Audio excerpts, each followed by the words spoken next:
My name is Dylan Mercer. I have 38 years old and I live in Santa Barbara, California. I grew up surrounded by looks, status, and a last name that opened doors, but also locked many. What no one knew, not even my family, was that for years I had been quietly plotting a comeback. They thought I was the underdog of the lineage, the unemployed artist who refused help and squandered his legacy. But what they saw as weakness was actually part of a much larger plan. Since my early 20s, I've been treated like the Mercer's missing link. My cousins have become plastic surgeons, startup CEOs, cable TV hosts, and even museum curators, professions prestigious enough to keep the family in the spotlight. I, on the other hand, was the one who dropped out of engineering to become an antique furniture restorer. He was the subject of jokes at dinner parties, his name always mentioned with a resigned sigh at end-of-year parties. The family gathering that kicked off the turnaround took place on a muggy Saturday afternoon at a colonial-style estate my great-uncle had purchased in Connecticut. It was an informal meeting, according to the invitation, but everyone knew it was a disguised showcase, a silent competition to see who had done more, bought more, achieved more. I arrived driving my 2014 sedan with a box of homemade cupcakes on my lap and wearing a wrinkled linen shirt. I've been greeted with pitying looks and fake smiles. I settled down near the greenhouse where the non-mainstream people usually sat and silently watched the rehearsed speeches about new land acquisitions in Scottsdale, galleries in Manhattan, or political consultations in Washington. "You're still in that rented apartment in Santa Barbara, right, Dylan?" my cousin said, Veronica, smiling as if offering help, but with a tone that mixed condescension and cruelty. "The one-bedroom one near the center? Super cute for an exchange student." Everyone laughed. I smiled back, because at that moment she had no idea that the student apartment was one of 14 properties in my name, part of a holding company that she would never be able to trace. They called me poor, not knowing that I had spent the last 11 years building a network of discrete businesses, buying up rundown properties, restoring them with my own funds, and reselling or renting them to low-income families, without ever signing my name as Dylan Mercer. I did this under the name Wesley Grove Development, a company they barely knew existed, and which coincidentally had recently acquired the building where the informal dinner was taking place. My Uncle Franklin, who was conducting the meeting as if it were a shareholders' meeting, announced that they were concerned about an unexpected change in the building's management. It seems that the new company has bought almost the entire north wing of the condominium, and no one knows who is behind it. We are trying to contact the board of directors, but they are very secretive. "It will be another one of those Canadian companies laundering money," my cousin said, Jason scratching his chin as if he knew the subject. "But between you and me, this might get in the way of our plans to expand the East Wing." I remained silent, sipping my iced tea while my blood heated up inside, because their expansion involved the eviction of at least 26 families who had lived there for more than 2 decades. This was their pattern: buy, demolish, sell for a high price, make a profit, without caring about who became homeless in the process. My Aunt Lorraine, the unofficial matriarch of the clan, turned to me with her traditional passive-aggressive tone. "And you, Dylan, have you thought about looking for a more stable profession? Maybe investing in something real?" I sighed. "I like to work with things that have a soul," I replied. "Not everything that makes a profit leaves a legacy." The silence was uncomfortable, and soon they went back to talking about assets, stocks, and political connections. To them, I was invisible. A backdrop, the Mercer lineage's mistake, but that would be the last dinner they would see me like that. I already knew that 2 days later, an official statement would be distributed to the condominium's residents, explaining the new management. And along with it, my signature would come. I didn't just want revenge, I wanted to make them look in the mirror for the first time and understand that the poverty they attributed to me was not mine. It was theirs. Poverty of character, of empathy, of purpose. I was the reflection of what they pretended not to see, that the world can be transformed in silence, with dignity, and that the greatest power is that which does not need to be shouted. 2 days later, at 7 in the morning, I was in my office, the real one, on the 18th floor of a glass-enclosed building overlooking the Pacific Ocean. It was an elegant but understated space. With furniture I had restored myself. Wesley Grove Development was my silent empire, with more than 40 employees in different states and hundreds of families living under the roof of my properties. And no one, not even my family, had any idea that I was the man behind it. My assistant, Maura, entered with the composure of someone who already knew that that day would have historic importance. The notice was sent to residents at 6:45. It is already on the city portals and the specialized press is starting to share the news. I nodded with a slight smile. And the meeting with the condominium shareholders? Scheduled for 9. Your Uncle Franklin will be there. They're expecting someone from the Wesley Grove board. They don't know it's going to be you. This was how I preferred to operate. Without fanfare. The revelation would be direct, without theatrics, but with calculated impact. This meeting was not just about the new administration. It was about exposing with documents and audits how irresponsible and predatory the previous administration had been, from overpriced renovations to contracts targeted at friends and family. And it wasn't just immoral, it was illegal. I arrived at the meeting wearing a dark linen suit, a clean-shaven beard, and carrying a leather briefcase. No security, no entourage. As I entered the condominium conference room, I sensed immediate discomfort. My cousin Jason's eyes widened. My Aunt Lorraine's face turned pale. Franklin, still standing, gave me a look of disbelief. "What are you doing here, Dylan? This is a Grove board meeting. Invite only." He was already nervous before I said anything. "I'm the president of Grove," I said calmly, placing the briefcase on the table. "In fact, I'm the founder.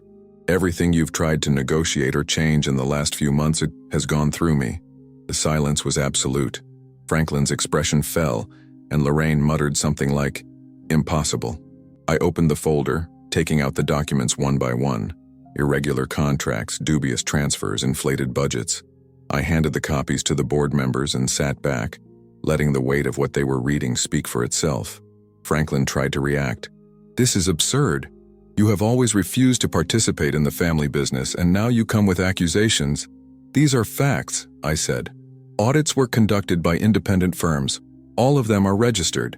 In fact, they're already on their way to the regulatory agencies." I turned to the others present. The previous administration didn't just fail the residents, it failed the law.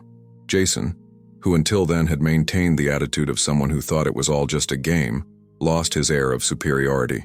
"You're going to destroy us." "I don't want to destroy anyone," I retorted, "but I can't allow this greed to continue." My words were firm but not arrogant. I didn't want to just see them fall into disrepair. I wanted to offer them a chance to start over, but under new rules. Wesley Grove wouldn't tear anything down. On the contrary, it would restore, preserve, and respect. Residents wouldn't be evicted, but they would be given safe renovations, revitalized common areas, and a 5-year rent freeze. The proposal came as a bombshell, not only for my family, but for the other shareholders present, who realized that a new standard of management was about to be established, one that would tolerate no deviations, no favoritism, no facade of ethics. At the end of the meeting, Franklin left silently. Lorraine couldn't even look at me. Jason tried to protest, but the papers before him said more than any defense could sustain. Their facade empire was crumbling, and the irony was that the man they had ignored, mocked, and belittled for so many years now controlled the board. Back in my office, I sat with a strong coffee in my hands. The city of Santa Barbara stretched out beyond the glass wall, serene. Sitting there in that chair, I didn't feel euphoric. I felt relief. I no longer had to hide who I was or pretend to be less in order to be accepted. The truth had been revealed, but the battle wasn't over. The press was hungry for more information, and I knew that soon my family would try to manipulate the narrative in their favor. That night, a local news channel ran a story. Unknown man takes over historic condominium and uncovers $1 million fraud. My name was mentioned discreetly, but enough for it to start circulating. Comments began to appear. Some residents who recognized me from informal meetings began to understand who I really was. Messages arrived. Most were with support. Others, with requests for help in similar situations. For the first time, I felt that what I had built was not just revenge. It was a movement. The next morning, I went to one of the buildings restored by Grove, on the east side of the city. There, Latino, Black, and immigrant families lived side by side, with dignity and security. The building manager, a Dominican woman named Marta, welcomed me with a hug.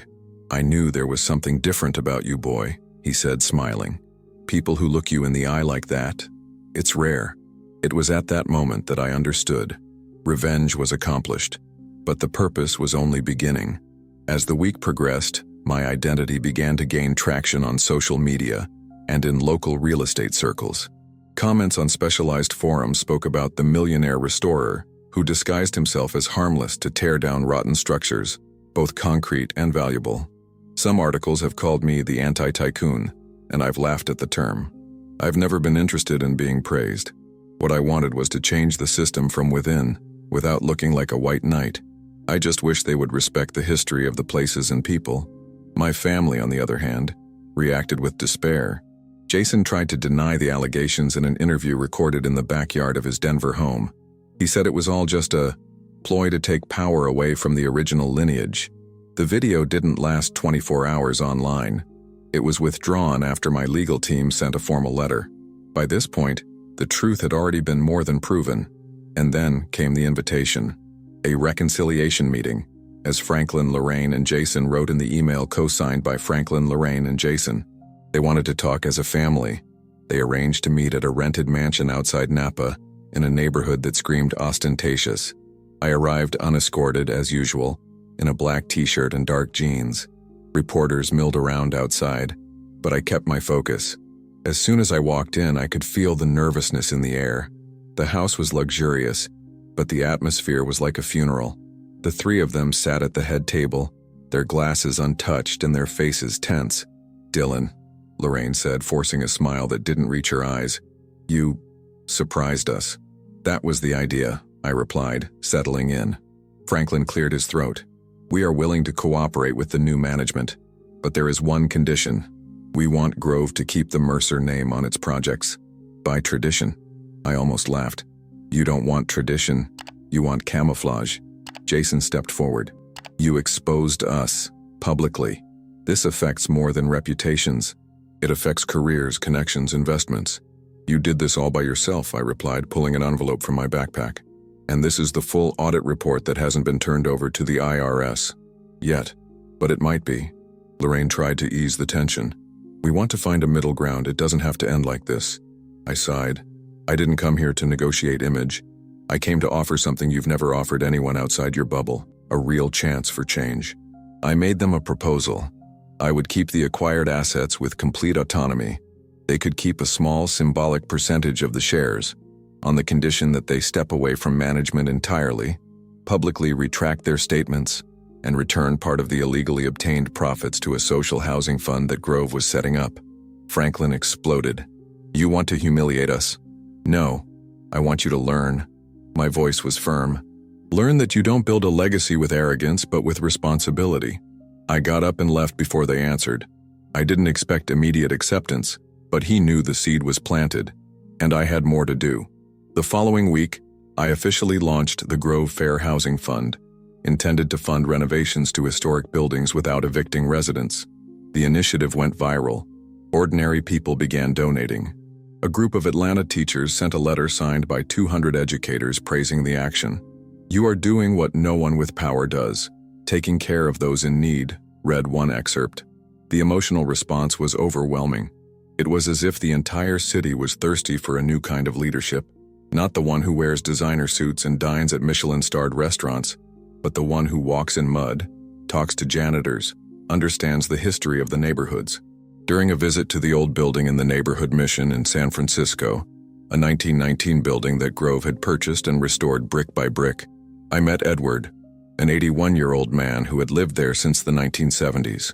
He took me to his porch and pointed to the new railing he had installed.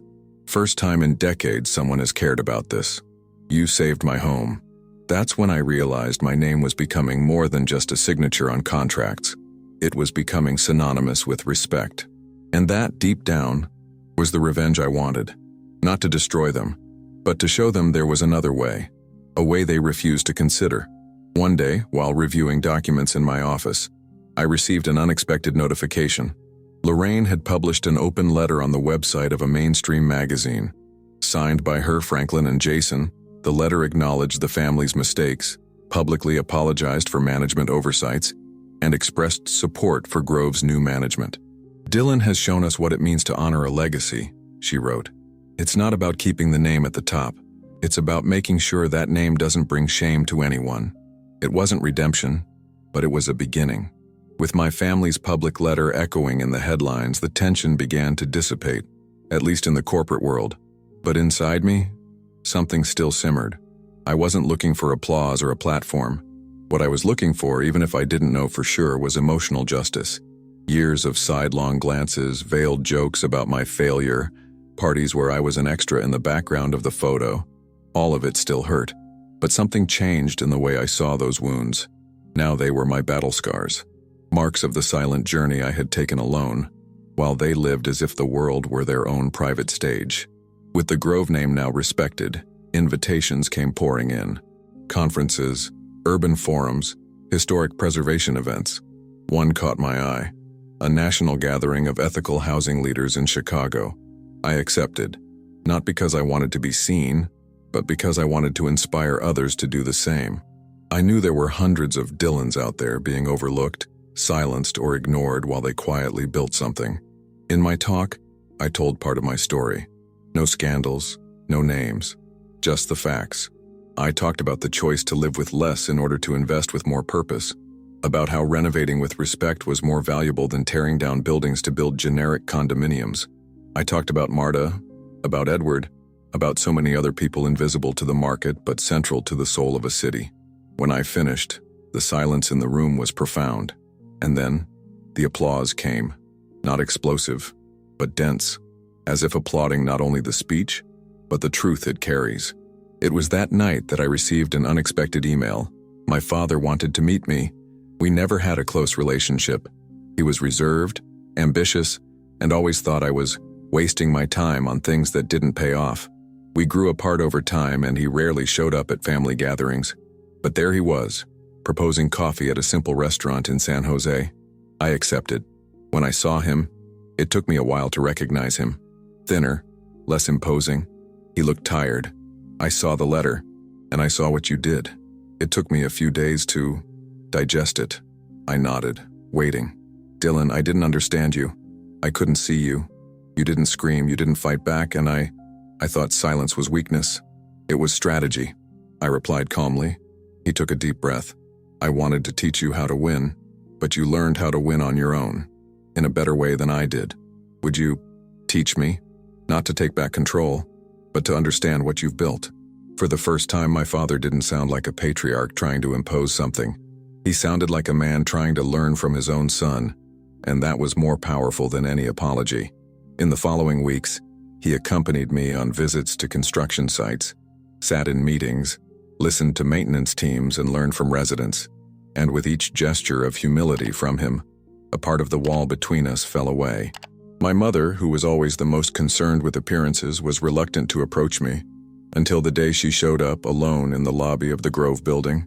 She was wearing jeans and a simple t-shirt, no makeup, something I would never have imagined her wearing. She had a confused, almost lost expression. I got the invitation, he said, holding up an envelope with the Grove crest on it. Are you organizing a community party? Yes, at the building on Harding Street. We're going to open the new residence garden. There will be music, food, dancing. Want to come? She looked around, then at me. Maybe it would be good to see for myself. And she went. On the day of the party, I saw her sitting next to Dona Juana, a 74-year-old Mexican seamstress, listened to stories with genuine attention. In another corner, Jason helped carry bags of groceries to the distribution booths. Lorraine chatted with teenagers about careers that didn't involve fame or fortune. Franklin, for the first time in decades, was quiet, observing. That night was the opposite of our childhood dinners. There were no crystal glasses, no rehearsed speeches, just heartfelt laughter, live music, children running around in the garden, and simple dishes with family flavors. And right there in the middle of it all, my family was beginning to understand. Wealth is not in what you buy. It's in what you preserve, in what you share, in what you raise with your own hands. My father came over to me near the fire. Your great-grandfather used to say that buildings are like trees. If the roots are strong, the trunk can withstand storms. We forgot that, Dylan. I nodded, not needing to answer, because at that moment, Everyone around us was living proof that that root still existed. It just needed to be watered with purpose. The community party marked a new phase. For me, it was like closing a cycle and making room for another, no longer driven by the pain of being underestimated, but by the pleasure of seeing real transformation. Grove was now more than a company. It was a model. Neighboring cities began seeking our team for consulting. Universities wanted to hear about our socially focused rehabilitation model, and interestingly, even large developers, who had previously scoffed at the modesty of our projects, now studied our reports carefully. But I kept a simple routine. I continued to live in the same apartment in the neighborhood, Sunset Heights, now completely restored, with its exposed brick facade and flower boxes in the windows. Some people asked why I didn't move to a penthouse, or at least something more in keeping with my new status. I just smiled and replied, "The value of a home is not in the price per square meter. It is in the stories it holds." Sometimes, in the evenings, I would sit on the terrace with a cup of tea and watch the city slowly fade away. Each lit window was a life that went on. A family having dinner, a child studying, a couple reconciling, and that was what kept me going. It wasn't about showing that I had won. It was about ensuring that others could win too, in their own way, with dignity, with time, with roots. One day, Maura came into the office holding an envelope. "It came from the city of Oakland," she said, placing it on the desk. I opened it and read it slowly. It was a decoration. Grove would receive the Urban Citizenship Medal for services rendered to the city and inclusive housing policies. There would be a ceremony with local coverage, tributes, and everything. I sighed. I didn't like the spotlight, but I also understood that this wasn't just for me. It was for all the invisible people who, for so long, sustained cities that didn't see them. I decided to accept, and I took with me not only my team but also the residents of the first buildings we renovated. Dona Marta wore a new dress. Edward wore a Panama hat. As they entered the auditorium and heard their names being applauded, I saw tears streaming down my face discreetly. And then I understood that yes, representation matters, that the greatest honor was not the medal, but seeing those faces that had previously been forgotten now shining in the center of the room. After the ceremony, as we were taking pictures, someone from the audience approached. He was a young black man, about 25, wearing a janitor's uniform. "Mr. Mercer," he said nervously, "I wanted to thank you. My father was evicted 2 years ago by a company that bought his building and threw everyone out. I thought that was how it worked, that the world was for the big guys. But when I read your story, I realized there is another way. Now I'm studying public administration at night. I want to be a part of that." I swallowed hard. I reached out my hand, but he hugged me. A tight, emotional hug, the kind that speaks louder than any speech. It was at that moment that I understood the true meaning of turnaround. It wasn't about turning things around to silence someone. It was about paving the way for others to rise up too. The following week, I returned to the Connecticut estate, the same house where the first humiliation meeting had taken place. Now Grove was the new manager of the place. Instead of exclusive dinners and crystal glasses, the space would be transformed into a cultural and educational center on affordable housing and ethical urbanism. A lively space with workshops, discussion groups, and training for young architects and urban planners. My family was invited to the inauguration, of course, and everyone went. This time, no one arrived by helicopter. They came by hitchhiking, by train. They were different, not only in the way they dressed, but in the way they looked. There was humility, there was regret, and there was admiration. During the tour, my mother stopped in front of a wall of before and after photos of Grove's renovations. She touched a picture of a restored building and said softly, "Now I understand. You weren't hiding. You were building." "Yes, Mom, I was." And then the final moment of that day arrived. In the courtyard of the property, under a pergola with yellowish lights and benches made of reclaimed wood, I asked for silence. I stood up to speak, holding a folded piece of paper in my pocket, which I decided not to use. "For a long time," I began, "I was told that success was about winning fast, being the best, showing power. But now I know success is building slowly, with intention. It's resisting the temptations of the ego. It's being silent when people call you weak, and using that silence to plan for something bigger. Success is when those who humiliated you begin to learn from you." Everyone listened in silence. Some cried, others just nodded. Today, I want to close a cycle, not of revenge, but of rebirth. May Grove not be remembered as the company that avenged a man, but as the bridge that rebuilt homes, bonds, dignity. Applause came, loud, but most of all, I felt peace. The opening night ended with the property lights shining brightly like never before. Nothing there was about ostentation. The walls were full of history, the gardens full of life. It was as if that place, once a stage for vanity, had finally found purpose. And with him, all of us too. In the weeks that followed, the echoes of what we had built spread. Other entrepreneurs began to rethink their models. Residents of neglected neighborhoods sent in videos showing how they were starting community gardens, painting their walls, cleaning their hallways with renewed hope. Grove launched a mentorship program for young urban planners, and the number of applicants exploded. It was official. This had become a movement. I continued my routine with my feet on the ground. He visited the buildings regularly, talked to janitors, listened to complaints, celebrated improvements. In a world where so many wanted to be seen, I wanted to keep seeing. With each new project, I chose to live there for a month, not out of necessity, but out of connection. It was my way of understanding, up close, the impact of the decisions we made on paper.